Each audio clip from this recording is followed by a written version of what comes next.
यो ठाउँमा कस्तो राम्रो ठाउँ के साथीहरू, तपाईँहरूले पनि हेर्नु होला यो भिडियो चाहिँ एकदमै अन्तिमसम्म हेर्नु होला। यति राम्रो ठाउँ छ, यति राम्रो ठाउँ छ। यो चाहिँ कुन ठाउँ हो भने चाहिँ तपाईँहरू पनि कन्फ्युज पर्न सक्छ। एकदमै हेर्दाखेरि नेपाल जस्तो छ, एकदमै डाँडा काँडा भएको एकदमै सेम जस्तो होइन।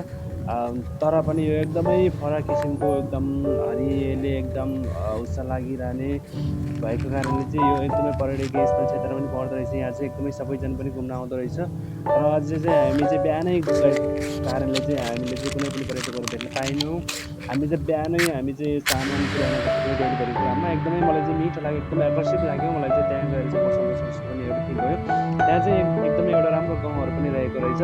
त्यो गाउँहरूले पनि एकदमै राम्रो सुनसान वातावरण, अनि त्यहाँ चाहिँ हाम्रो गुम्बाहरू जस्ता मन्दिरहरू पनि रहेको रहेछ। त्यहाँ चाहिँ मलाई पनि एकदमै आकर्षित बनायो त्यो ठाउँले।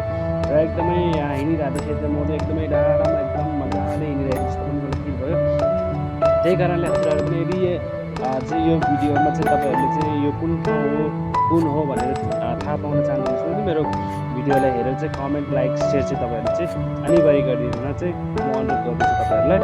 यतिखेरको विषयमा म तपाईँहरूसँग छुटेर म मन परेको हुन्छ तपाईँहरूसँग अहिले भिडियो माग्न चाहन्छु। हस्त धन्यवाद। यस्तै भिडियोहरू तपाईँहरूलाई मन पराउनुहुन्छ भने म अझै लिएर आउँछु।